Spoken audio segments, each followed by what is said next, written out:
চলতি মাসেই 200 প্রার্থী গ্রিন সিগন্যাল পাবেন জানালেন সালাউদ্দিন। প্রতীক নিয়ে আরপিও সংশোধনীতে বিএনপির আপত্তি। আগামী নির্বাচনে আওয়ামী লীগ অংশ নিতে পারবে না বললেন প্রেস সচিব। ভোট নিয়ে চাপে নেই সরকার।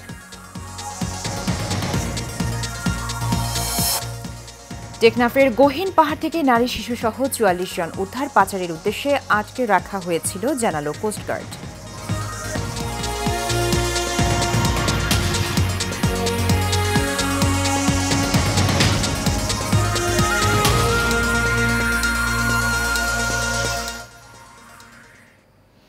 স্বাগত এশিয়ান নিউজে। দর্শক, পুরো সংবাদ জুড়ে সাথে আছি সুবর্ণা গোলন্দাজ। শুনছিলেন বিআরবি কেবল ইন্ডাস্ট্রিজ লিমিটেড সংবাদ শিরোনাম। চলে যাচ্ছি বিস্তারিত সংবাদে। চলতি মাসের মধ্যেই বিএনপির 200 আসনে একক প্রার্থীকে গ্রিন সিগন্যাল দেয়া হবে, যাতে তারা দলের হয়ে নির্বাচনী প্রস্তুতি নিতে পারে বলে জানিয়েছে দলটির স্থায়ী কমিটির সদস্য সালাউদ্দিন আহমেদ। আজ নিজ বাসায় এক ব্রিফিংয়ে তিনি বলেন, নির্বাচন সংক্রান্ত আইন, গণপ্রতিনিধিত্ব আদেশ, আরপিও সংশোধনে অনেকগুলোতে বিএনপি সম্মত হয়েছিল। তবে জোটভুক্ত হলে দলগুলো অন্য রাজনৈতিক দলের প্রতীকে নির্বাচন করতে পারবে না। এমন সিদ্ধান্তে ছোট দলগুলো জোটবদ্ধ হতে উৎসাহিত হবে না। সুষ্ঠু নির্বাচনের স্বার্থে বিষয়টিতে আপত্তি জানিয়ে বিএনপি চিঠি দেবে বলেও জানান তিনি।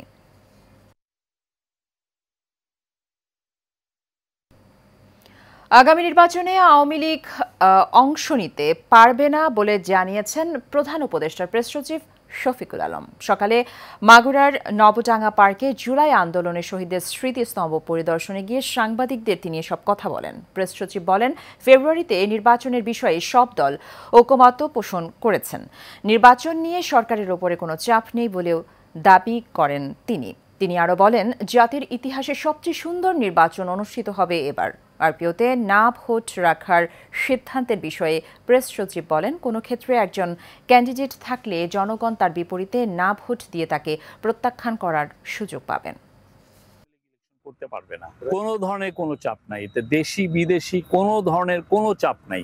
আমাদেরকে কেউ বলছেন না যে ওদেরকে ইলেকশনে ইলেকটোরাল প্রসেসে ফিরিয়ে আনো। শেখ হাসিনা পুরো বাংলাদেশকে বানিয়েছিল শেখ পরিবারের জমিদারি।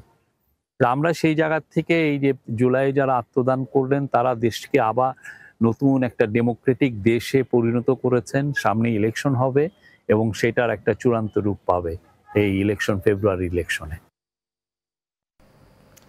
কক্সবাজারে টেকনাফের বাহারছড়ার গহীন পাহাড়ে পাচারের উদ্দেশ্যে বন্দী থাকা নারী ও শিশু সহ 44 জনকে উদ্ধার করেছে বাংলাদেশ কোস্টগার্ডের সদস্যরা।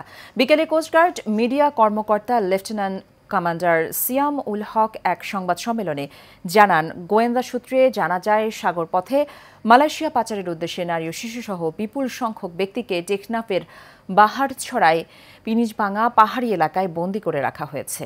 গতরাত 2টা থেকে সকাল 7টা পর্যন্ত কোস্টগার্ড সদস্যরা ওই এলাকায় একটি বিশেষ অভিযান পরিচালনা করে গোপন আস্তানা থেকে বন্দীদের উদ্ধার করে। কয়েকটি সংঘবদ্ধ পাচারকারী চক্র বিদেশে উচ্চ বেতনের চাকরি সহ নানা প্রলোভন দেখিয়ে ওই ব্যক্তিদের নিয়ে গিয়ে বন্দী বানায় বলেও জানান তিনি আরও জানান, পাচারকারীরা তাদের আটকে রেখে নির্যাতনের মাধ্যমে মুক্তিপণ আদায় করার চেষ্টা করছিল। এই ঘটনায় কোনো পাচারকারীকে আটক করা সম্ভব হয়নি।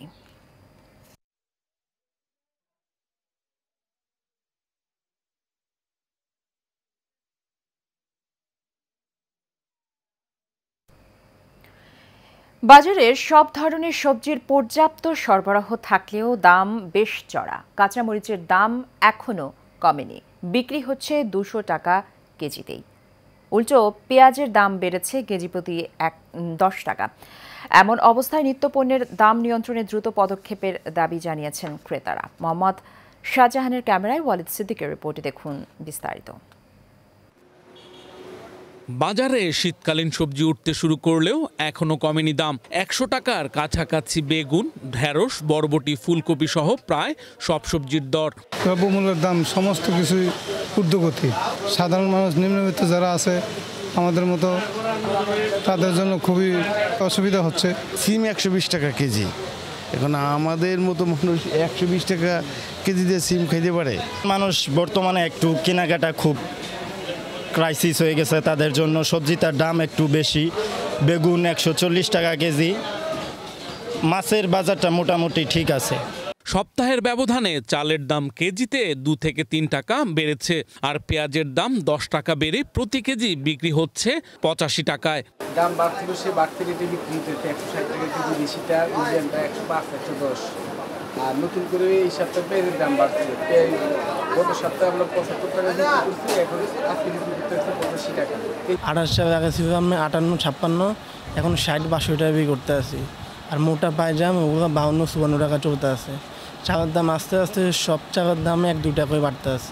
মাছের বাজার স্থিতিশীল থাকলেও মুরগির দাম বেড়েছে 10 টাকা। প্রতি কেজি গরুর মাংস কিনতে গুনতে হচ্ছে 780 থেকে 800 টাকা, আর প্রতি কেজি খাসির দাম 1100 টাকা। আগেও পাবদা মাছের রেট ছিল 400 টাকা, আজকেও কিনলাম 400 টাকা দিয়ে, মানে দামটা স্থিতিশীল আছে। আপনার ব্রয়লার বিক্রি করতেছি 80 থেকে 85 টাকা এরকম, আর লেয়ারটা বিক্রি করতেছি 320 থেকে 30 টাকা করে।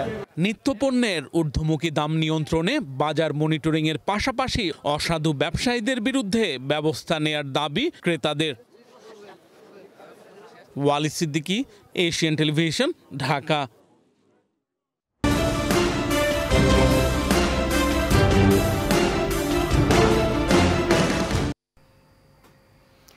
সারা দেশের 7 জেলার পৃথক সড়ক দুর্ঘটনায় মা মেয়ে সহ 12 জনের প্রাণ গেছে, এতে অন্তত 15 জন আহত হয়েছেন। পুলিশ জানায়, ভোরে সুনামগঞ্জের শান্তিগঞ্জ উপজেলার পাগলা বাজার এলাকায় পর্যটকবাহী বাস নিয়ন্ত্রণ হারিয়ে খাদে পড়ে 2 জন নিহত হন। আহত হন অন্তত 10 জন। এছাড়া ফরিদপুরে দাঁড়িয়ে থাকা একটি বাসের ট্রাকের ধাক্কায় নিহত হয়েছেন 2 জন, আহত হয়েছে 5 জন। গতরাত 3:30টার দিকে ঢাকা ভাঙা এক্সপ্রেসওয়ের পুলিয়া এলাকায় এই ঘটনা ঘটে। এদিকে নরসিংদীর মাধবদীতে গতরাতে বাস চাপায় ইজি বাইকের চালকসহ 3 জনের প্রাণ গেছে। রায়নাদি এলাকায় ঢাকা সিলেট মহাসড়কে এই দুর্ঘটনা ঘটে। অন্যদিকে যশোরের চৌগাছায় সকালে বালুবাহী ট্রলি চাপায় মোটরসাইকেলের 2 আরোহী নিহত হয়েছেন। এছাড়া ঢাকা লালমনিরহাট ও বাগেরহাট সড়ক দুর্ঘটনায় আরও 3 জনের প্রাণ গেছে।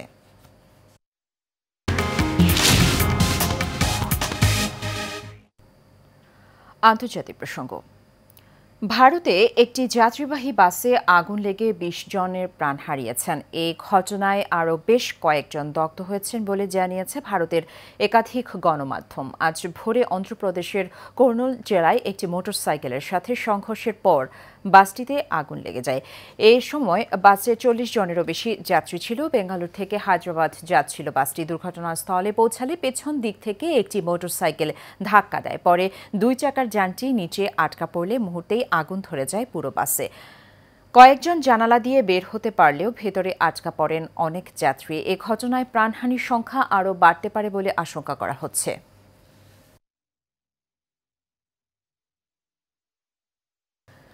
র্যালি, আলোচনা সভা সহ বর্ণাঢ্য আয়োজনে বিশ্ব পোলিও দিবস পালিত হয়েছে। সকালে জাতীয় প্রেস ক্লাবের সামনে থেকে বর্ণাঢ্য শোভাযাত্রা বের করে রোটারি বাংলাদেশ। শোভাযাত্রাটি আন্তর্জাতিক মাতৃভাষা ইনস্টিটিউটে গিয়ে শেষ হয়। পরে সেখানে এক আলোচনা সভায় অংশ নেন রোটারির country coordinator PDG Ishtiaq Abeduzzaman, প্রধান উপদেষ্টা PDG Makfur Uddin, deputy country coordinator PDG AKM Shamsul Huda, public image কমিটির coordinator Lubna Afroz, programme chair Mahmudul Hasan সহ অনেকে। পরে রোটারি ক্লাব অব গুলশানের আয়োজনে অসহায় প্রতিবন্ধীদের মাঝে হুইল চেয়ার বিতরণ করা হয়।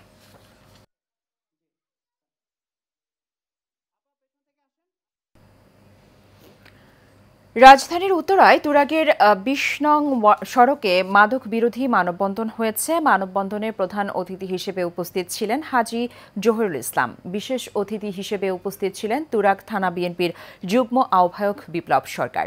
মানববন্ধনে সভাপতিত্ব করেন 54 নং ওয়ার্ড বিএনপি সভাপতি হাজী শফিকুল ইসলাম। এ সময় উপস্থিত ছিলেন বিএনপির অঙ্গ সংগঠনের নেতৃবৃন্দ ও এলাকার গণ্যমান্যরা।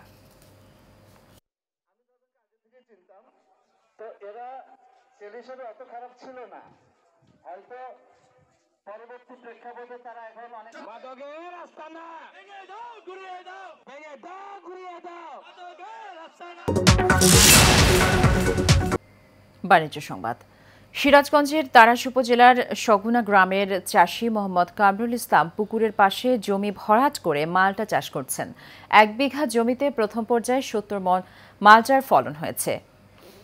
তাকে দেখে এলাকার অনেকেই আগ্রহী হচ্ছেন মাল্টা চাষে। মির্জা আব্দুর রউফ বুলবুলের রিপোর্ট, জানাচ্ছেন শেখ ফাহিম। সজ্জা ভান্ডারক্ষেত সিরাজগঞ্জের চলনবিল এলাকায় এবার মাল্টা চাষে তাক লাগিয়ে দিয়েছেন মোহাম্মদ কামরুল ইসলাম নামের একজন চাষি। নিজের পুকুরের পাশে এই ফলের চাষ করেছেন তিনি। প্রথম পর্যায়ে প্রায় 70 মণ মাল্টা পাওয়ার পর এবার দ্বিতীয় পর্যায়ে প্রায় 100 মণ মাল্টার ফলনের আশা এই চাষির। মাল্টার বাগান আলহামদুলিল্লাহ এত ভালো আল্লাহ তাআলা দিয়েছেন যে একটা গাছ থেকে সর্বনিম্নে বছরে 3 মণ ফল আসে। এই ফলটা হাই দাম পাওয়া যায়, এই জন্য এই গাছের খরচও নেই, খরচ খুবই কম। স্থানীয় বাজারে এই মালটা প্রতি মণ 2600 টাকা দরে বিক্রি হচ্ছে, যা দেখে এলাকায় অনেক চাষি মাল্টা চাষে ঝুঁকেছেন। দিঘির সদগুনা গ্রামে এত সুন্দর একটা বাগান করেছে কামরুল হাসান ভাই, আসলে খুব দারুণ একটা উদ্যোগ নিয়েছে। এখান থেকে অনেক অল্প খরচে অনেক ভালো অর্থ উপার্জন করা সম্ভব। সাপ্তাহিক এই মালটা তোলা হয় আর প্রচুর ভালো আবাদ, খুবই ভালো আবাদ আমার এলাকায় এই প্রথম। আমরা চাই যে সবাই এই আবাদ করুক। ফলন দেখে অনেকেই এই চাষে আগ্রহী। সরকারিভাবে যদি এটা কৃষি অফিস থেকে যদি সহযোগিতা করতো তাহলে অনেক বেকার যুবক এই মাল্টা চাষ করে অনেক লাভবান হতে পারত। তারাস উপজেলা কৃষি কর্মকর্তা বলেন, মাল্টা চাষীদের সহযোগিতা করার জন্য উপসহকারী কৃষি কর্মকর্তাদের নির্দেশনা দেওয়া হয়েছে। ওই কৃষককে ধন্যবাদ জ্ঞাপন করবো যে উনি মাল্টা চাষে আগ্রহী হয়ে এত সুন্দর একটা বাগান জ্ঞাপন করেছে এবং আমার উপসহকারী কর্মকর্তারা সার্বক্ষণিকভাবে তার সাথে যোগাযোগ করতেছে উনি যেন সফলভাবে তার ফসলটা তুলে নিয়ে আসতে পারে। এই এলাকায় বর্তমানে শতাধিক মাল্টার বাগান রয়েছে। Sheikh Fahim, Asian television.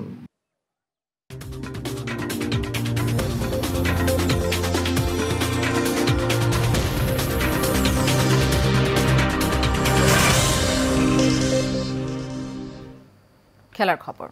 West ইন্ডিজের বিপক্ষে 3 ম্যাচ টি20 সিরিজের জন্য 15 সদস্যের দল ঘোষণা করেছে বাংলাদেশ ক্রিকেট বোর্ড বিসিবি। বৃহস্পতিবার এই স্কোয়াড ঘোষণা করা হয়। দলে ফিরেছেন এশিয়া কাপে ইনজুরিতে পড়ে মাঠের বাইরে থাকা অধিনায়ক লিটন কুমার দাস। বাদ পড়েছেন সৌম্য সরকার, নেই মোহাম্মদ সাইফুদ্দিনও।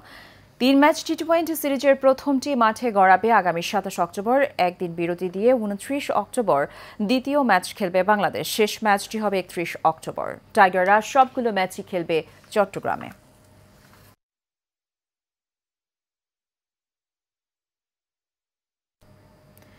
শেষ করব এশিয়ান নিউজ। তার আগে বিআরবি কেবল ইন্ডাস্ট্রিজ লিমিটেড সংবাদ শিরোনামগুলো জানিয়ে দেব আরও একবার।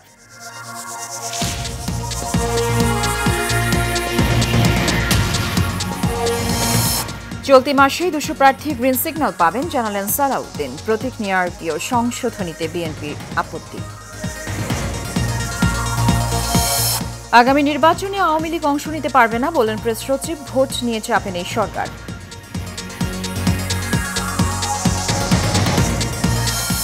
টেকনাফের গহীন পাহাড় থেকে নারী শিশু সহ 44 জন উদ্ধার পাচারের উদ্দেশ্যে আটকে রাখা হয়েছিল, জানালো কোস্টগার্ড।